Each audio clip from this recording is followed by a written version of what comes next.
So it looks like the last thing we're doing is okay. So we're still in the preposition, right?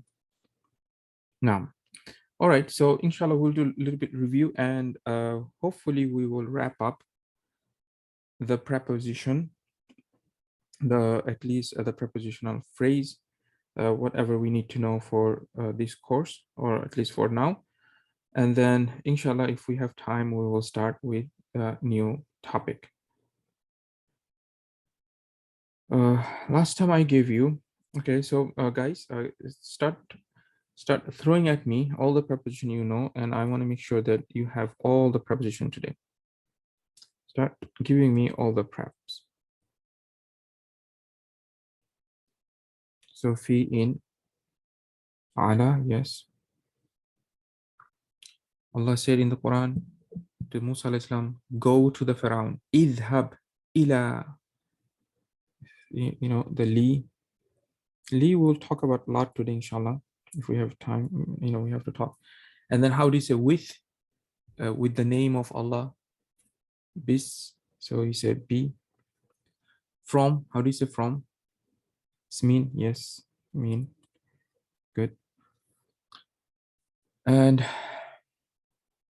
now I want to say a few things about prepositions in English and in Arabic. But this is where it might be a little bit confusion. So I wanted to mention in English. So these are, we have in, on, to, for, with, okay, from, right? And sometimes you'll find in English, we say, I don't know, you can correct me if I'm wrong. If we say between, is it a preposition? Between, I suppose it can be used as a preposition. It can also be used as an adverb, right?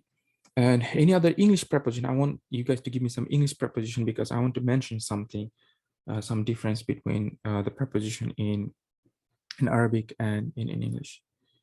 Under, so you're saying that under is a preposition in English. Okay, good. Give me more. Would above be preposition? I have a feeling these are probably will still be used as an adverb. At.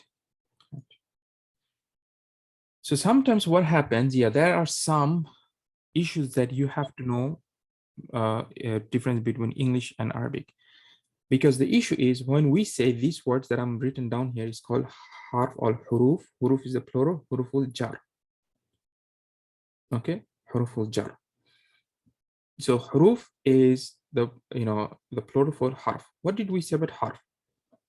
Remember, it goes back to in the beginning. You thought those beginning talk was just, you know, waste of time, right? Remember, we divided the word into three: ism, fi'l, and harf, right? We said the ism, we know the ism, it has a meaning, but no time. Fi'l has a meaning and time. And we said the harf, it does not convey the meaning by itself. It needs either ism or the fi'l, right? So that's why we have to say, and these are harf. That's why we have to say the one way to translate preposition is harful jar. Because why do you say harful jar? What did we learn that these preposition do? What do they, these huruf, what do they do when it comes in a noun? Huh? What impacts does it have? It makes the noun into what? Majrur. Yes, you can say majrur, you can say kasra, you can say jar. So when you say majrur, can you write the harf again? Yes, so harf is harfun and huruf. So these are, remember, harf has two meaning. One is letter, but here we mean particles, right? Particles, you know, the small words that comes with other words. So see, the reason why Arabs, they call them huruful jar, because they come and then they make the noun into majrur. You see the jar, that means it makes it into genitive case. It makes it into kasra. Okay, you understand? So anything you say, I went from the masjid, you say minal, min masjidi. But now the issue is there are other words, they do the same thing as well. The reason why I'm bringing this one right now, because you will see when we go to the book, sometimes the book mix them together. And I don't blame them, because at this stage, and the books are written in English, so it's speaking to English speaker, for, as you say, most of you are telling me that these are, prepositions. You're saying at is preposition, between is preposition. Yes, and some of them, as I said, they are preposition, but they can also be used as an adverb. So both of them are there. But sometimes what happens is that we have other words in Arabic, they have the same impact as well. So, for example, the word under is tahta. Tahta. Okay. Above is fawqa. At is inda. You have to know these words, guys. These are very, it's going to be a part of our next set of vocabs. Between is baina.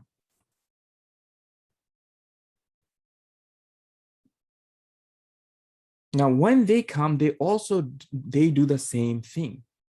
Where are you? I'm at the masjid. What are you gonna say? Indal masjidu? No, you'll say indal masjidi. You see, they do the same thing, just like a preposition, just like in English. You understand that, after a preposition is always genitive. You understand? So tahta, under the desk. So you say tahtal maktab. Maktabi. You see? You still get the kasra. So they do the same thing, because from English language perspective, if I say after preposition, noun gets kasra, well, you'll be probably like, why are you making big deal? Of course it's gonna get kasra. You told us that after preposition, noun gets kasra. So what's the big deal? Why are you making two different, why separating them? The reason is it's a little bit technical. It's not super important for you guys right now, but you have to know in Arabic language, these are harf, particles, but these are not particles. These are ism. That's why the problem happens. So that's the only problem we have with this. But otherwise, from the meaning perspective, even in the effect that they have, like English, preposition is preposition. We don't care if it's, noun, who cares? That's what it does. So this is the small caveat that you have to be aware of. These are not huruf. When you say inda, this is not harf, this is ism. We'll talk more about those later. Sabaina. So only thing I wanted to say, so when you say preposition, think from English language perspective. Then I think you guys are fine. Even the word maha, which is so much used with the ma, all of them are used super ma.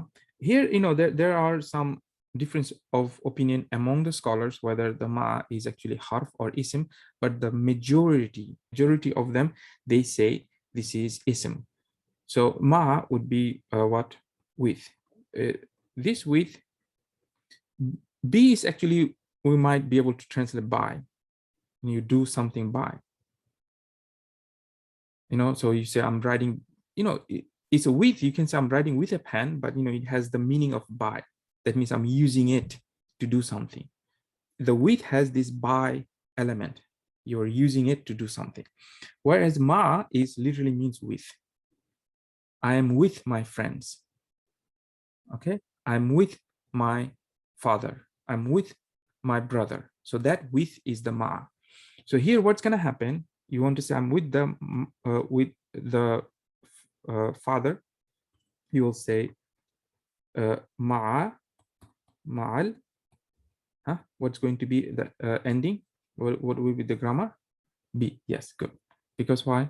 Because as I explained to you, that's what it does. So these are from English language. So that's why you see, if you think from English language perspective, I think you are in the safe side. That you think about that prepositions, after preposition, the noun will get kasra. Simple as that. If you say harful jar, you will get into trouble. Why? Because I'm telling you, this grammarian, they don't, there's a reason they are not, they act like a noun. I don't want to get into those right now, but from the more technical perspective, they will call them dharf. Okay, they'll say most of them are dharf, which is like, again, the issue is like when we try to translate them in English. Dharf, if you want to translate, if you insist in translating in English, you might want to say adverb. Make sense, guys? Now I want to show you the book a little bit, chapter number 8. Okay. So this list, guys, you have to memorize them. If you don't memorize, don't think you are, you punish yourself somehow.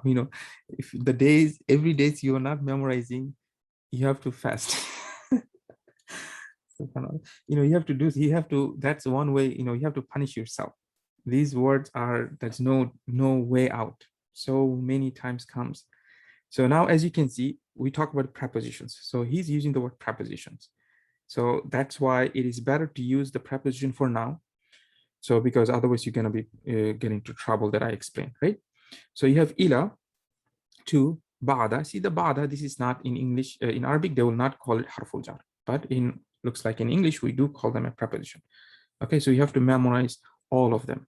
Ba'da, baina, tahta, hatta. Okay, hatta is until. Okay, most of the time hatta will come as until. Okay, because the hatta can be used also with the verb different ways. I will talk about this when we get to the verbs. Then we have khalfa is behind. And remember, sometimes what I told you that you should memorize them in a pair, like, one that goes after, qabla, ba'da, amama, khalfa, okay, ila, ala, something, whatever works, you have to memorize them. No excuse, no way out. Inda is at, fawqa is above, right? Min, ma'a, qabla, fi, all of these stuffs. So I'm just going to make a star just to, if somebody is interested, that these are the ones are harf. And as you can see, everything else these are not harf. This would be ism. Don't worry too much, okay?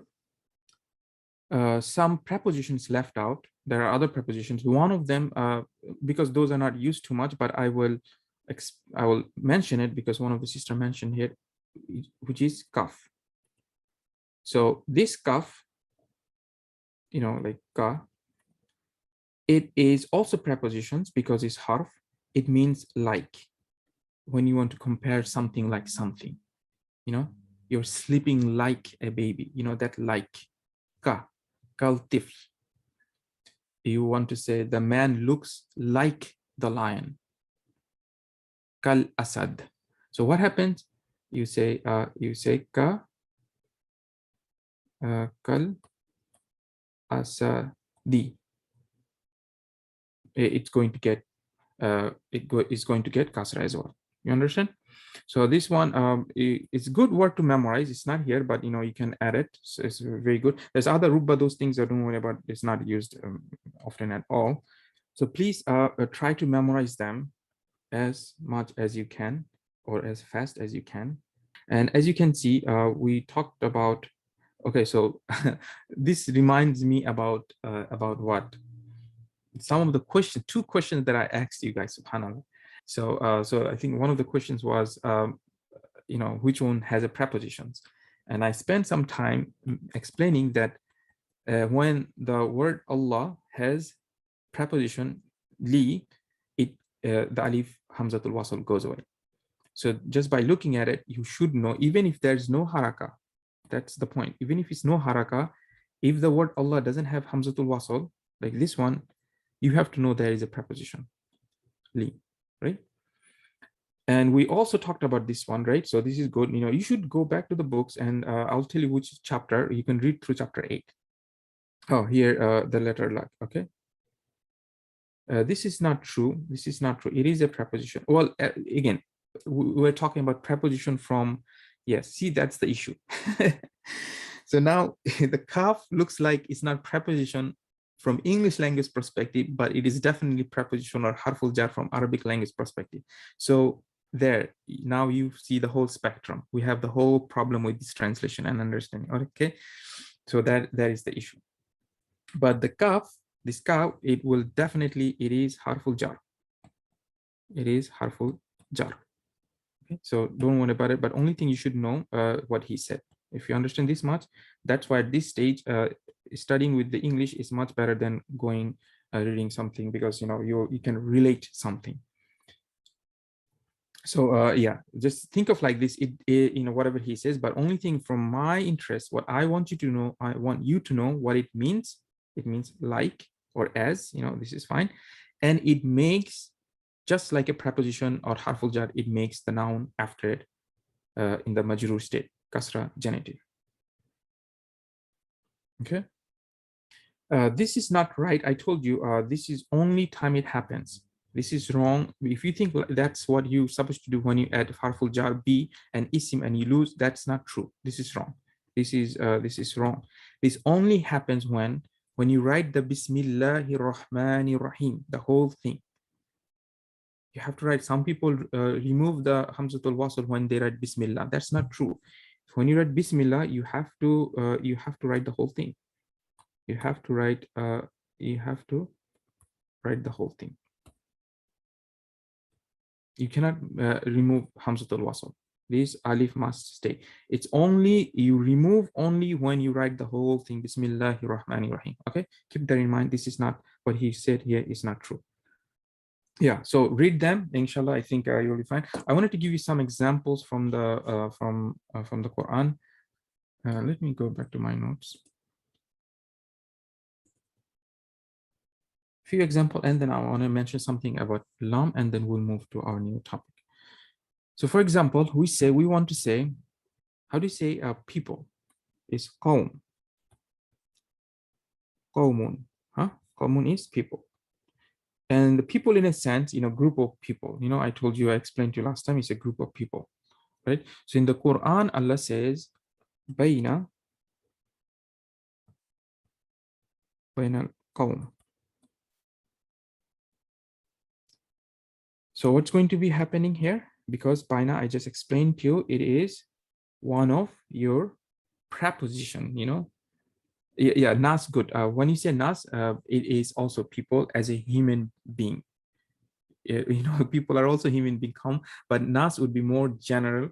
The people would be more like a group. You go to this group of people, you go to that group of people, from that perspective. Okay.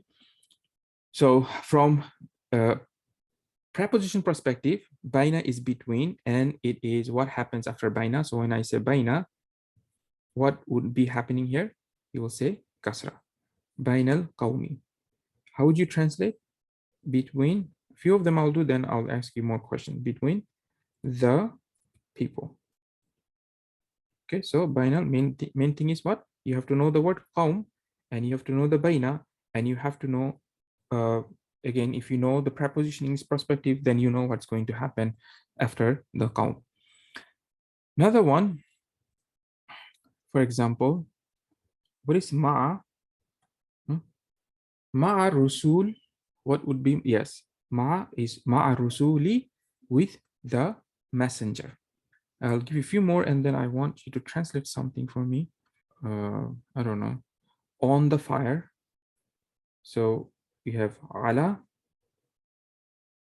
an-nari. These are all coming in the Quran. Okay. So when you stop, you say ala nar, but sometimes I might not pronounce it, but you have to know you have ala, then things after that will be majrur. Okay. Translate this one, guys.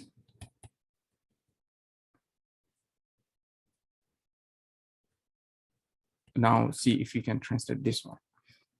Before you translate, let's analyze the grammar. We have preposition. So what would be here? What would be the grammar of this word? Tell me.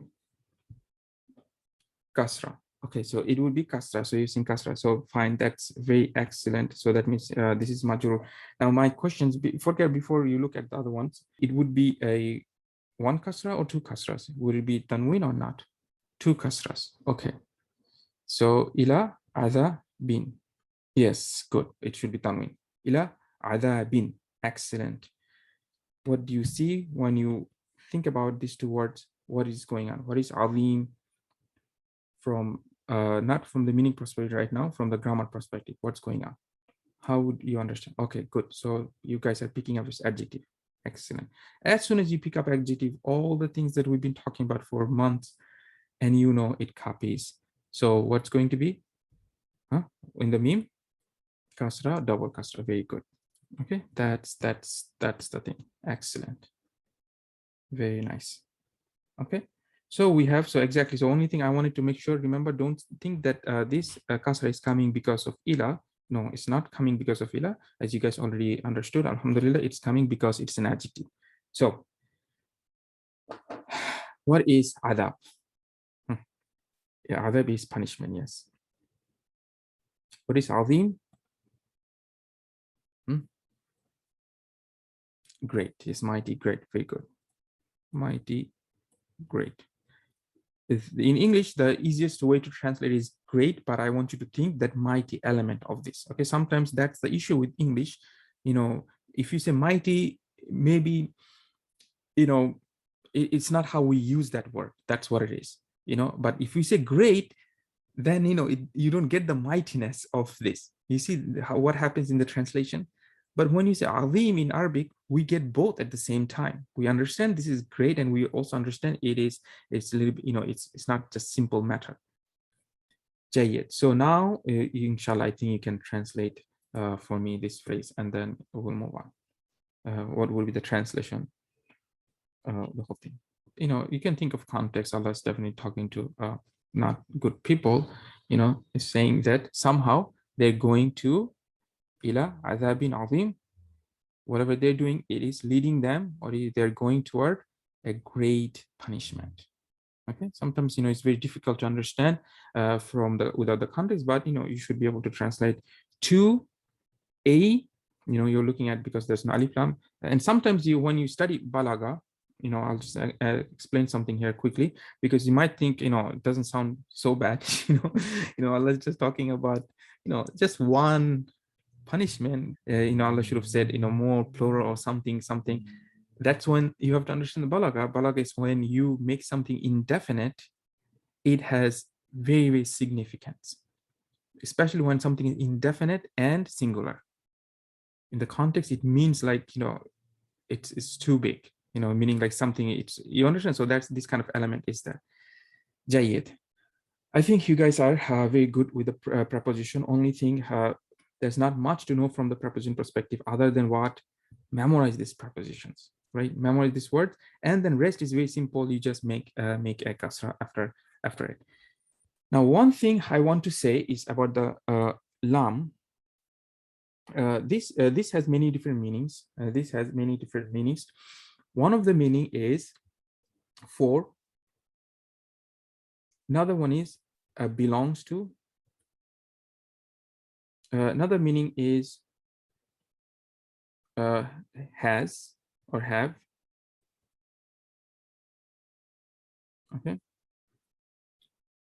So the base meaning is for, right? So you can say هذا kitabun. هذا kitabun is with the translation, I'll know if you're thinking as a sentence or adjective phrase. Yes, it is a sentence.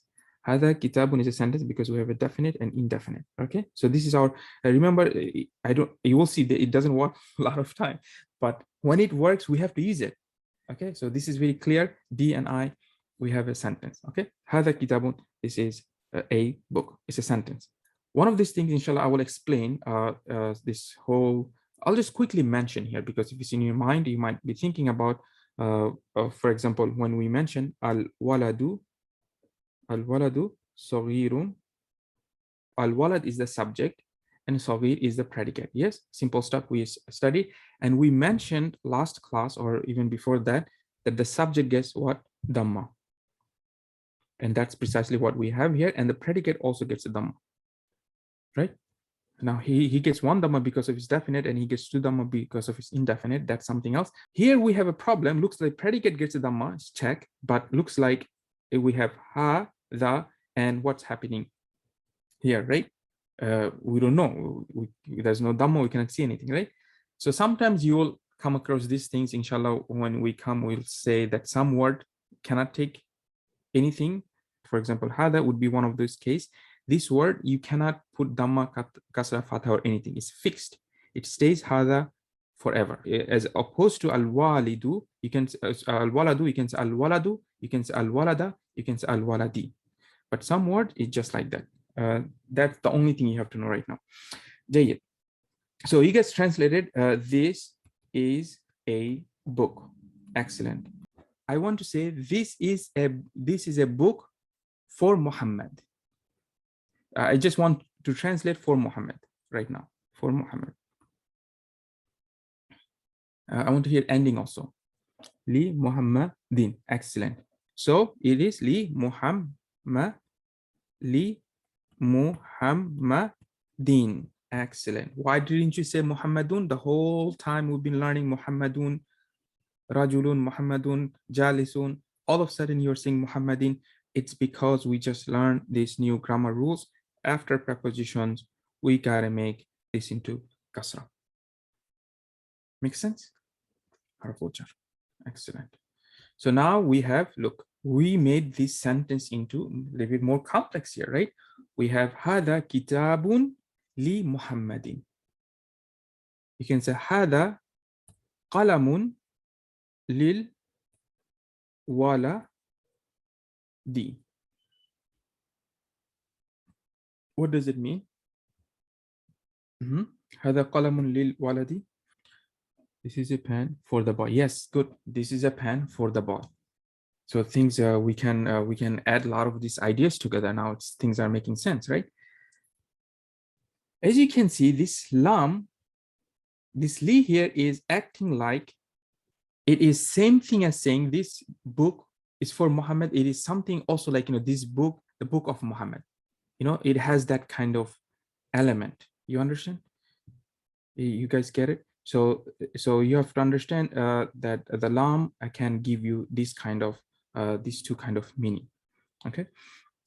So how do we say actually in Arabic this positive? For example, if we want to say this is the pen of Muhammad, or for example, instead of saying the pen for Muhammad, I want to say the pen of Muhammad. So the of. And this is where in Arabic we have to study. It's called idafa. Idafa is it is extremely fundamental to the Arabic language. It is used so extensively. I don't think in any other language they use this concept of possessive or something like that extensive as the Arabic language uses. So this concept is very, very important so that you fully understand. So what is idafa? Idafa is basically, you can think of possessive, which is in simple sense, you can think of the way we use of. When you have two nouns, we say the book of Muhammad.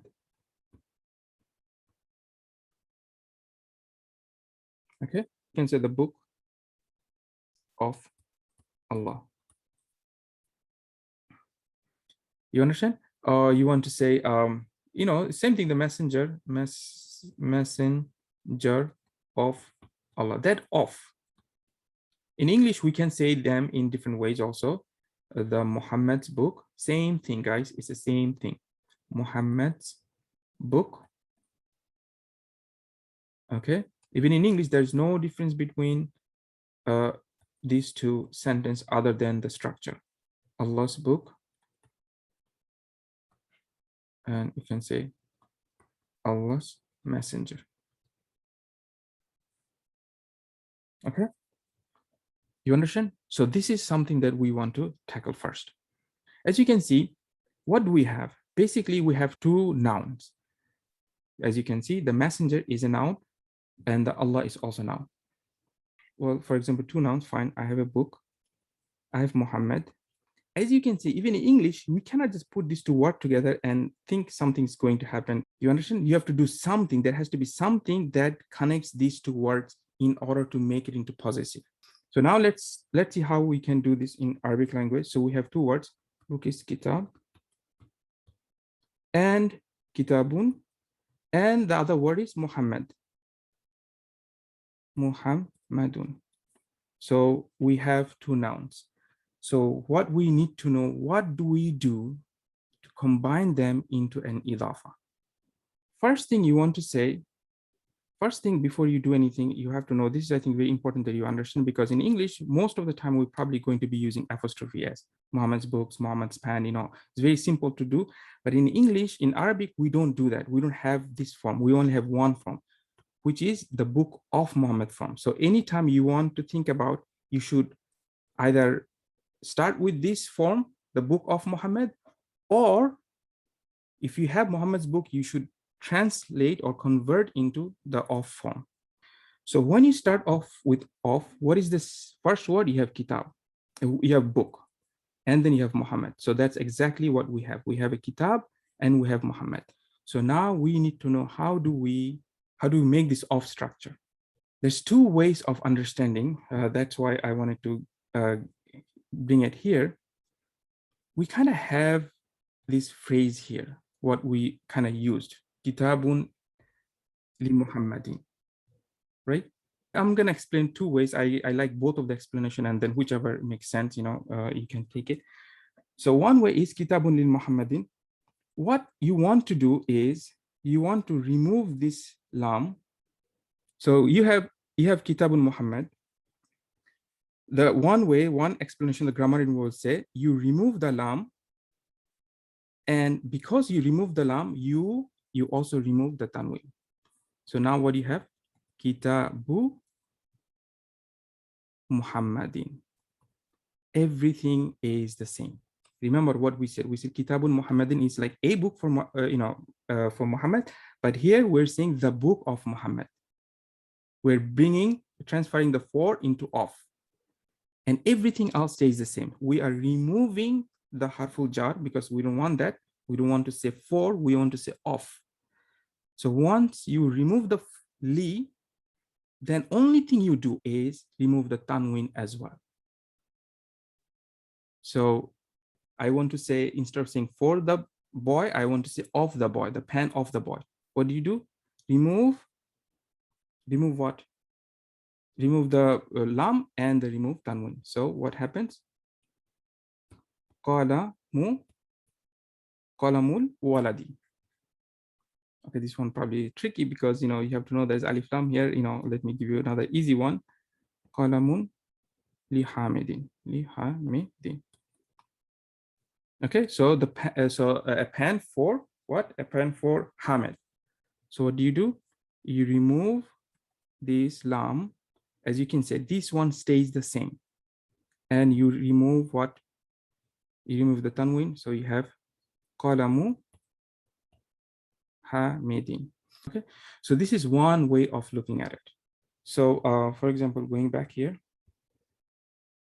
So we will say Kitabu Muhammadin. So why you are having kasra? Because it was li Muhammadin. So this is still in the genitive case. Another way of looking at it, which is the rules. Idafa has two parts, mudaf, and we have mudaf ilayhi.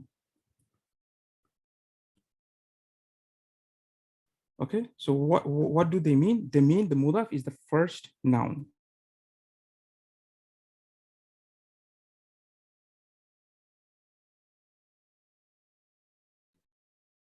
Simple as that. So if we have book of Muhammad, for example, I'm just going to write it here. Book of Allah. Which one is the mudaf and which one is the mudaf ilayhi? Tell me which one is mudaf ilayhi? Yes, exactly. Because why? The mudaf ilayhi is the second one, and then that means mudaf would be the first one. You understand?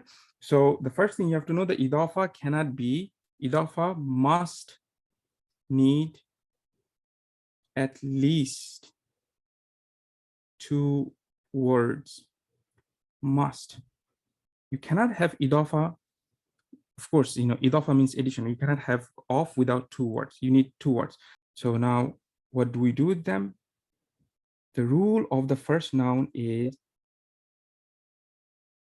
doesn't take tanween. This is the first rule. The first noun will never take tanween. Second rule of the first word is never takes alif lam.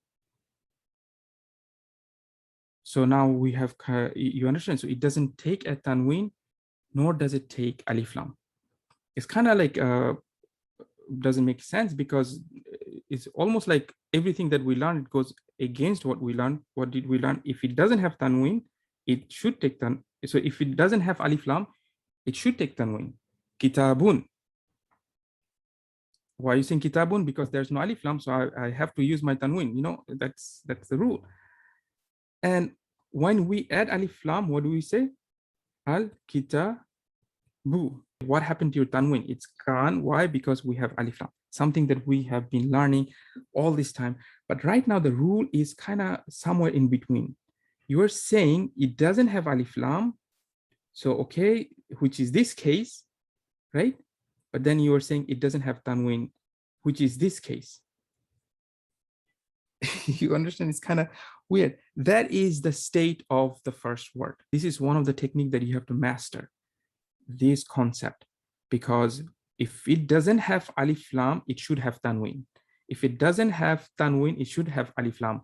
If neither of these two happens, then you are more than welcome to think that that means it is the first part of idafa. So anytime you see something like this, here you don't see a tanween, your guess should be that it is the first word of the idafa, because that is the state it lives on. This is the state of the word, no tanween, no alif lam. Clear? So what is the state of the second word? It is genitive. What does it mean, genitive? It is kasra. Okay? You understand? So that means second word always will be in the genitive case. It will always have a kasra. For right now, that the only way we understand genitive is by kasra, right? So that means it will have the kasra. Another thing, it is that most of the time, it will be what? It is definite. Most of the time it is definite. Not all the time, most of the time. So these are the two states. If you can understand them, memorize them, and recognize them, you are in very, very good shape. Okay, so the reality of idafa is that to give the meaning of possession, like of the pen of Muhammad, the book of Hamid, okay, the house of Khalid is of.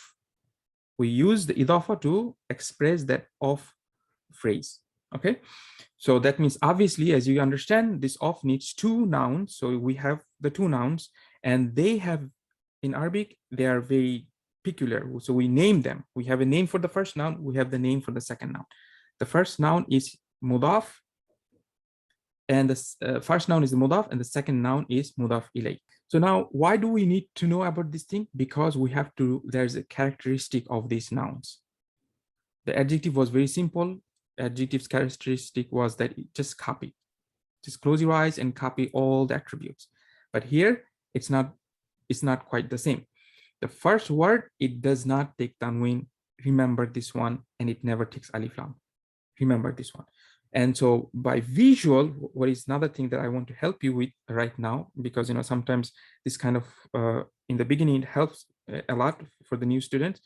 Beginning, think about that this word looks like indefinite. It kind of looks like indefinite.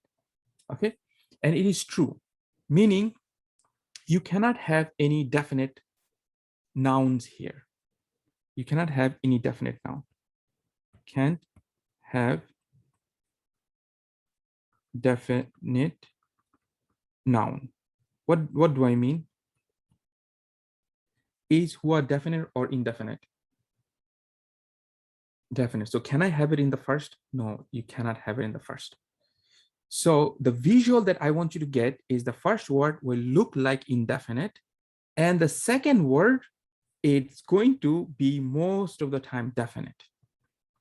Okay, it will look like definite, it will be definite most of the time, and only thing you have to know, it is kasra. You understand? So what I'm saying here is that if you like my D and I game, so you're looking at something like this. You're looking at something like this, okay? So if first word visually, right now we're talking visual, guys, this is only to help you. So in the beginning, think of like that. If first word is visually looks like indefinite, and the second one, you can easily recognize a definite, you can easily think that this is idafa. Obviously, it's not going to be your adjective, right? So what do I mean? Right now, I want to get the visual in your eyes. So for example, if I say, al, al, waladu, just look at the visual perspective. So what do you think of these two?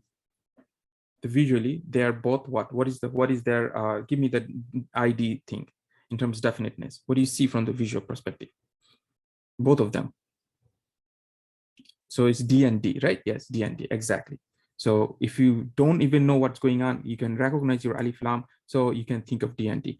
So what I'm saying is that in this situation, it would be, what we understand is going to be adjective because they're matching. Other thing has to match, but right now I'm only focused on visual and I'm only focused on the definiteness. So for example, if you see,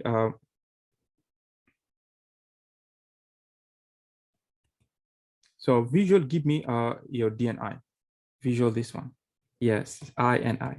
So now if you see an I and I, what do you think? It will be what? Adjective, because it's kind of matching. Again, I'm just talking from the definite perspective. Other thing has to match. If other thing doesn't match, then it cannot be adjective. But right now, I want you to make it a little bit easy for you, okay? So as we've seen that we have D and D, both of them kind of give us the meaning of adjective. And then I and I, of course, they're matching meaning given adjective. So what happens here? What happens here? See, I'm not putting any haraka. I just want you to feel the definiteness. That's my whole purpose right now. So give me the D and I thing. What's going on here? So we have the D and I. So this is our other permutation is DI. When we know we've been talking about, this is a sentence. Again, it has to make sense. I'm just, So what I'm saying right now is if you see something like that, what do you feel? Just give me D and think first. There's I and D. Yes, so we have I plus D. And every time you feel like this, all of a sudden, wait a minute, it always was D and I. We know what D and I was. I know what's I and I. All of a sudden, this is a little bit different variations. You see, indefinite, something looks like indefinite, and then the next word looks like definite. Remember, we're studying at words side by side. In this kind of situation, you guess, the initial guess. Remember, everything has exception. Even the tamarbuta has exception. We told you that having tamarbuta doesn't mean it's always feminine. But what do I want in this class? I want your initial guess. What the tamarbuta means. It means feminine. That's it. That's what I want you to think in the beginning. If you get wrong, we will learn them as our experience grows. This is the same thing that I'm saying. In the beginning, if you see something like you look at two words, the first one doesn't have alif lam, so you know it's indefinite and you feel it's indefinite. Second one, in this situation, yes, it will be an idafa. Okay, so you understand? Now, of course, I'm only talking about from how it looks perspective. Now we have to know a little bit the grammar. The grammar is, this word is very fixed. The second word is fixed. Fixed on what? It's fixed on kasra. So the second word is going to be always majrur in genitive form, always. What about the first one? First one is depends. First one can be Dhamma, it can be kasra, or it can be fatha. But fatha. So what it cannot be is it cannot be tanween. No tanween. Okay. You understand? So what I want you to think is a few things I want in your mind clearly. Number one, this concept of, the I and D. Okay. Keep this in your mind for idafa. And second thing is the second word is always going to be kasra. when I say always kasra, we'll talk about what kasra means in different contexts, but always genitive, always majroor. This is all the time. And first one is never tanween. And now what happens with this dhamma and fatha? This will be, inshallah, we will study next time. Okay, so what is the default? Guys, who can tell me what is the default haraka? Please don't disappoint me. You know me, I always talk about default. What is the default haraka? Dhamma. So if you don't have anything, any reasons, you always put dhamma. Can you put dhamma in tanween here? No, why not? Remember a long time ago I said the default is dhamma and tanween. Why cannot you put dhamma here? Idafa, yes, good for the idafa. Okay,